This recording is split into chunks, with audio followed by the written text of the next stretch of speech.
Good evening, friends. This is your host to welcome you through the creaking door into the inner sanctum. Say, let me tell you about the new soap opera I heard the other morning. It's a slippery little stanza called John's Other Coffin. This program poses the question, can a murderous husband be happy with the spirit of his dead wife? It seems everything went fine with his marriage till one night at dinner his wife asked him to pass the knife, which he did, right through her. Then he hit her body in the town bell. That's where he made a big mistake, because the next morning she told on him.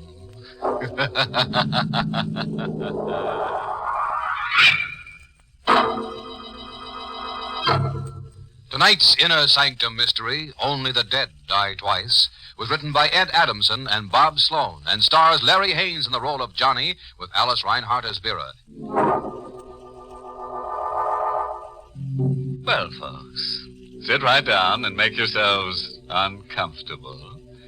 If you don't see any murder you want, just ask for it. Ready for tonight's cataleptic continuity?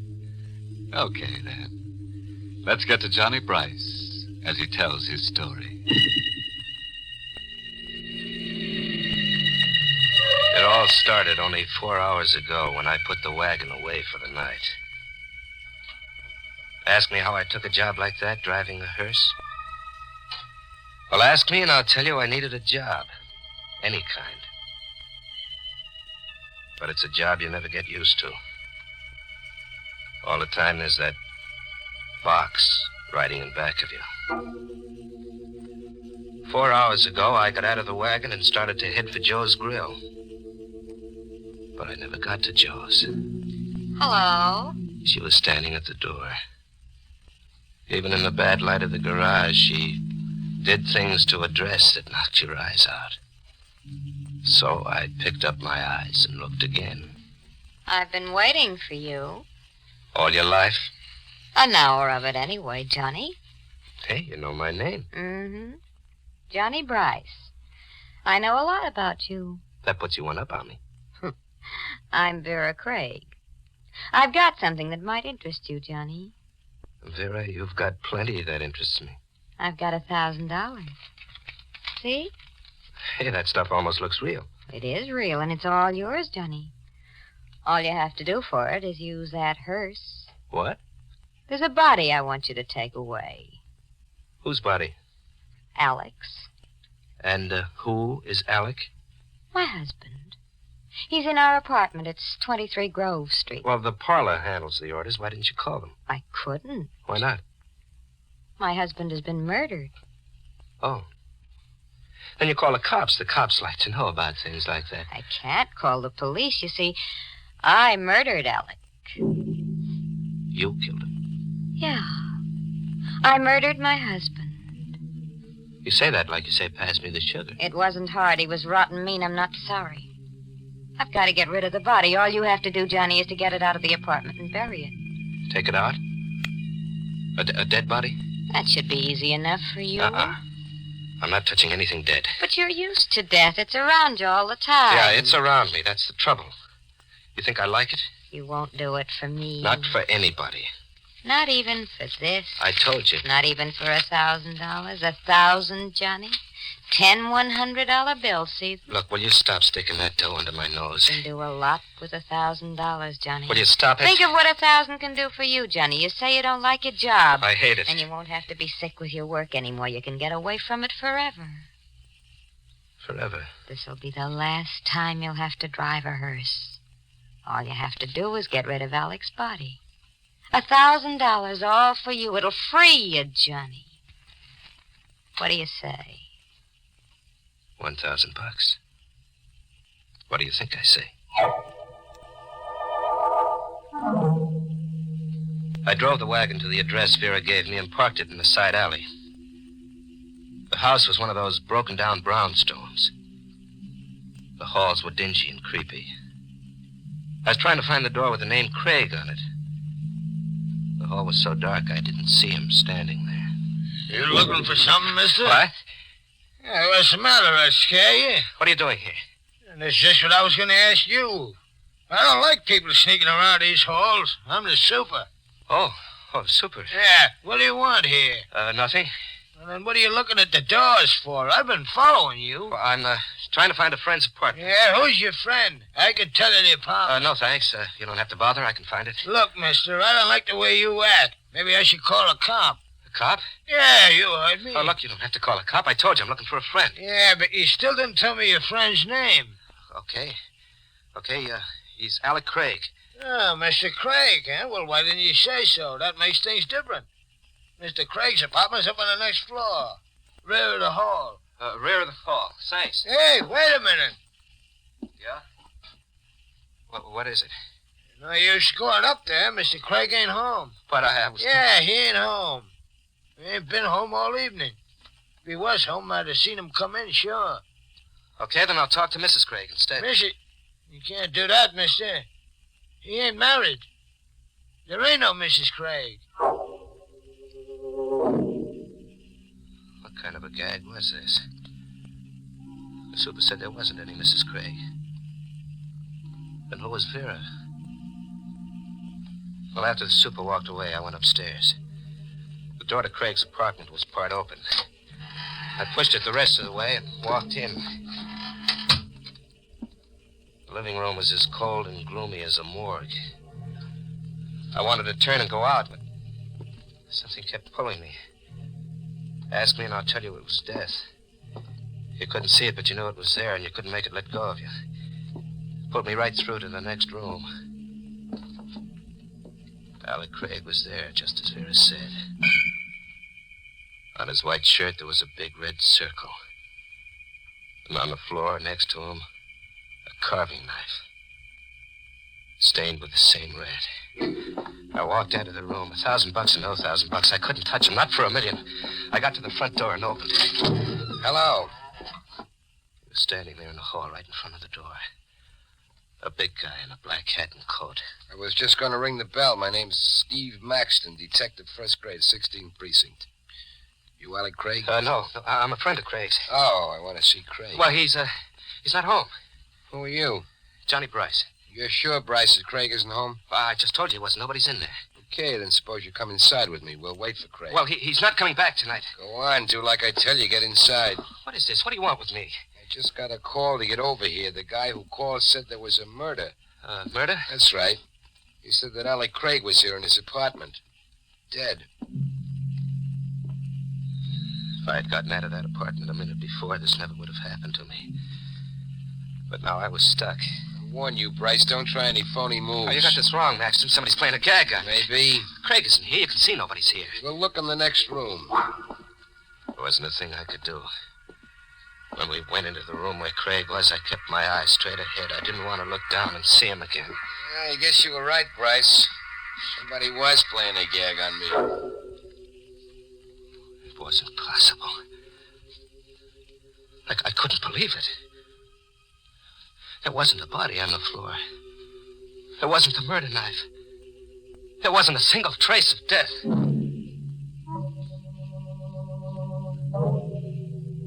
Maxton went out and left me there alone.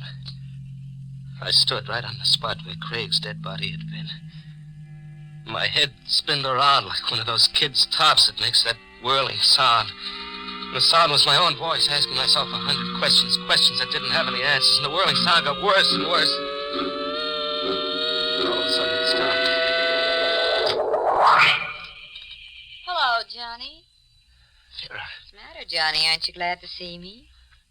how'd you get here, Vera? How'd you get into that closet? There's a back entrance to the apartment. Look, what's going on here? There was a body right here on the floor. I saw it with my own eyes. Yes, Johnny, you saw Alec's body. I put it in the closet to save you. If that Detective Maxton had found it, then you'd be in trouble, wouldn't you? You said Craig was your husband. He was. You're a liar. The super told me Craig wasn't married. He wasn't your husband, was he? Was he? All right, he wasn't. Why'd you lie to me? Because I wanted to make sure you'd help me. What kind of a game are you playing? When I told you I killed Craig, that was the truth. Why'd you kill him? Because he deserved to die. He was blackmailing me. Johnny, you've got to get him out of here quickly. Oh, no. I'll meet you out at Mount Crescent Cemetery. All you have to do is carry him down the back stairs to the hearse. Nothing doing. I'm not going to touch him. I couldn't put my hands on him. $1,000, Johnny. It's still waiting for you. I don't want the 1,000 anymore. Here, Johnny, I'll give you half of it now. No. When you're finished out at the cemetery, you'll get the rest. No, I said. Here, take the 500. I told you no. Now look what you've done. You'll only have to pick it up. I'm not going to pick it up. I don't want any part of your lousy dough. Keep it. The deal's off. Oh, no, Johnny. The deal isn't off at all, not a bit. You're going to do exactly as agreed, money or no money. You've got to. Now. No. What do you mean? You told me you spoke to the super. He saw you here. They'll find Craig's body if you don't take it out. So they'll find it, so what? That Detective Maxton, he knows you now, Johnny. The detective remembers a face. They're good at that. If Craig's body is found, you'll be blamed for the murder. Why, you dirty little... So that's it. Yeah, that's it. And there's nothing you can do about it, Johnny. Absolutely nothing.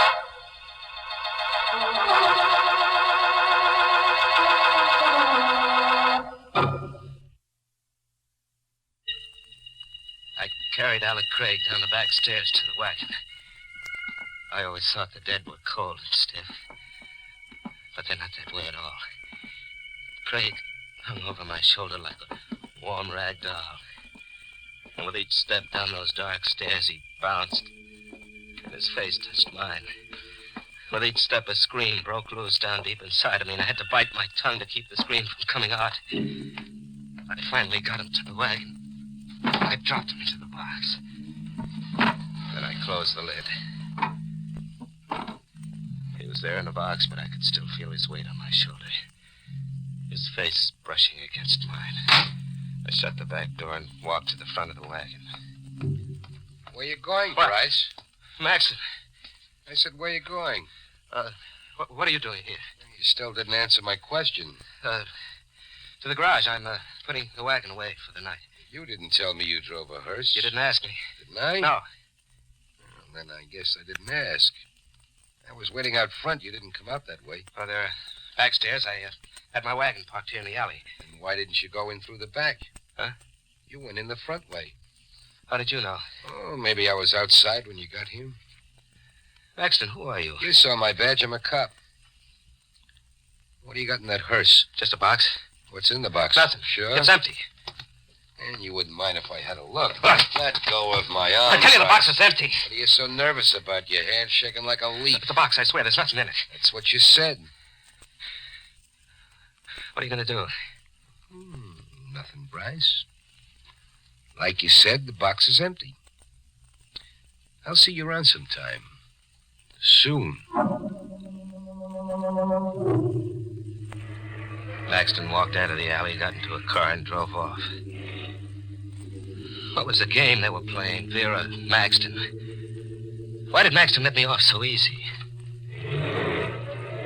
I drove the wagon out of the alley and headed for Mount Crescent Cemetery, where Vera was supposed to be waiting.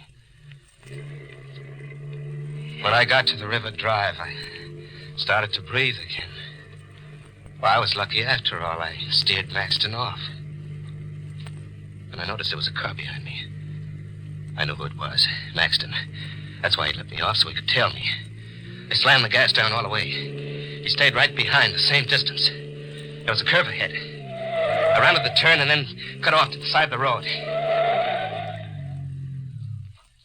I killed the lights and waited.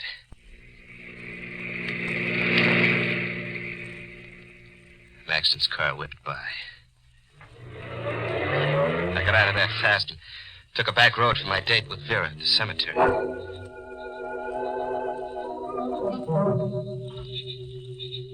What took you so long, Johnny? Now, Maxton tailed me, Vera, but I shook him off. What is it, Johnny? For the way you look here in the moonlight. What's the matter with the way I look? There's something about you that reminds me. Reminds you of what, Johnny? Death. You're not something alive or real. Here's the shovel. You'll dig the grave over there near that tree. No, I can't do it. I can't do any more. This way, Johnny. Stay where you are, Bryce. Maxton. Thought you got rid of me, eh? Maxton, believe me. I had nothing to do with it. It was all her idea. I didn't want to come out here. You picked a Lulu this time, Vera. So you found out, Steve. What are you going to do? What is this? A nice yellow Lulu. He tries to pin it all on you. What are you two talking about? So this is the spot where you two have been meeting. Meeting? Cut the act, Bryce. I don't get this. You're wasting your breath. That's not going to save you. I told my wife if I ever Your caught wife? her... Vera's your wife? No use, Johnny. There's nothing we can do about it now. But now I don't... you'll find out everything about us. Maxton was holding the gun level at Vera. She was right. He'd find out everything.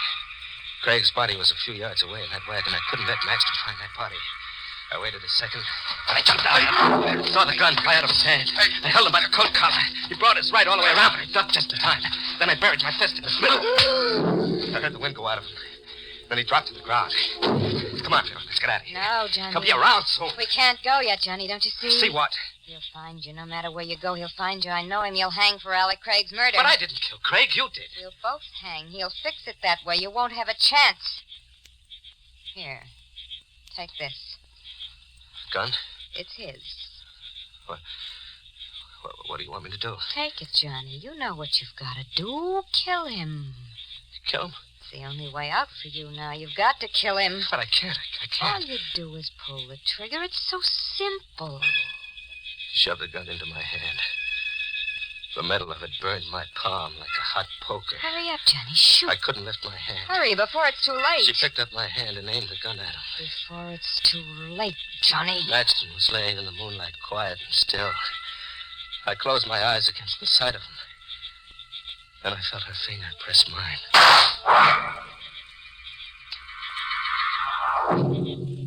I buried Maxton.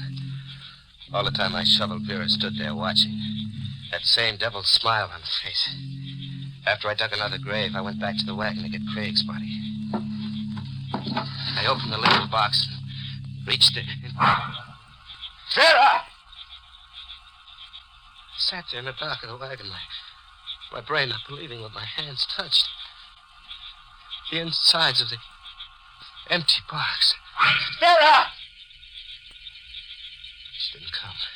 I got out of the wagon and started for the grave. Vera! Vera, he's not here. The box... Vera's gone, Bryce. What? It was Craig. Alec Craig. Standing right there in the path in front of me. She's gone, Bryce. Hey, you're dead. I put you in a box. You're dead. Yeah, Bryce, touch my hand. No, stay away from me. Touch me, Bryce. Feel how dead I am. Don't you come in. You don't have to be afraid, Bryce. I'm not dead, not really. You are. She killed you. That blood on your shirt, that's where the There's knife... blood? Yes, I admit it is realistic, but it's only a combination of red ink and grease. But it did get the effect Vera and I wanted. You really thought I was dead. You're such a chump, Bryce. Why did you do this to me? Why me? We had to get her husband out of the way. We wanted him dead, but only a chump commits murder. A chump you can buy with $1,000 or with fear. You're having a good time, huh, Craig? Oh, terrific. You're not going to get away with this. No? What are you going to do about it, Bryce? Go to the police? Tell them the story? Sure. You do that. Tell them how you held the murder gun, how your fingers squeezed the trigger. She made me Tell do it. that to the police, Bryce. Tell them. And let me know what they say. I'll be waiting to hear about it. He walked down the path, laughing at me. Me, the prize chump of them all. Well, this chump had one idea. One good idea that was really going to kill him. I started the wagon and headed it down the path. I caught Craig in my headlights. He turned. That hyena's smile was still on him. Then when he saw what I was going to do, the laugh dropped off his face. He jumped to the side of the path and ran up a hill. I drove right up after him. He twisted and turned, but I didn't let him out of the headlights. He was just getting to the tomb at the top of the hill when I stepped down all the way.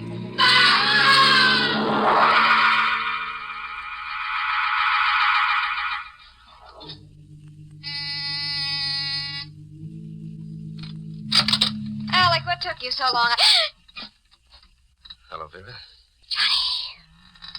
What's the matter? Aren't you glad to see me? What are you doing here? We'll talk about it inside. There's nothing to talk about. I said I'm coming in. Get out of here. It's no way to treat an old friend. Craig told me all about it. How you framed me into the murder. Of course he told you. It was all my idea. Cute idea. Told you before, there's nothing we have to talk about it, so you might as well leave. You're expecting Craig, that right, Vera? None of your business now. Either you get out Craig won't be here. What? He couldn't make it, Vera. On account of he's dead. That's right, good and dead. You should have heard him scream when the wagon hit him. You should have heard him, Vera. You're lying. You wouldn't do a thing like that. You're not a murderer. Sure I am, Vera. You made me a murderer. Remember this gun, don't you, Vera? Johnny, listen. All you do is pull the trigger. It's so simple, remember? Johnny, that $1,000. Oh, yeah. Oh, yeah, the 1,000. This is where I came in. You can have it now. You can do a lot with $1,000. Right, Johnny, that's right. You can get away from everything you hate. You won't have to be near death anymore. You can be free of it forever. The phone. What are you... The 1,000. Is it still all there, Vera? Yes, Johnny, yes, all of it, and it's yours now. You've earned it. Operator. The police. Police? Johnny, what are you doing? Why are you calling... Hello? My name's Johnny Bryce. I want to report a murder. Oh, you crazy fool. They'll hang you. The one who was killed? Her name is Vera Maxton. No. The address is 23 Grove Street. The killer? Sure. His name is Johnny Bryce. No, Yeah, that's right, me. Oh, I'll be waiting right here for you. Johnny, don't do it, please. You can have the 1,000. Even more, 3,000, Johnny. 5. Listen, Johnny, even more than 5. I'll get you as much as you want. Anything. Johnny, stop.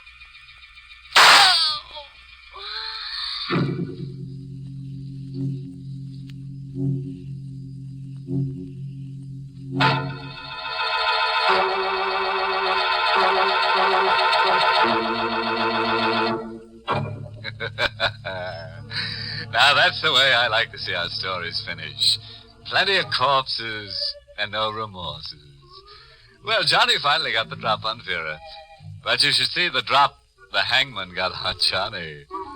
Say, there's a moral in tonight's tangy little tidbit. It comes from the grave works of the funeral philosopher, Wormley Digger, author of One Hearst Town. Now, how's it go? Oh, yes. When you plant a corpse, be prepared for anything. You can never tell what might come up.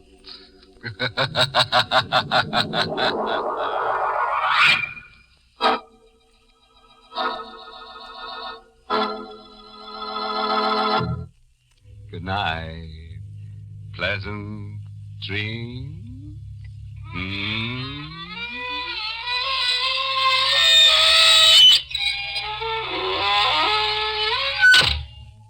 Inner Sanctum was heard in the United States over CBS, the Columbia Broadcasting System, and has been rebroadcast for servicemen and women overseas through the facilities of the United States Armed Forces Radio Service, the voice of information and education.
You've been listening to the OTR Gold Network.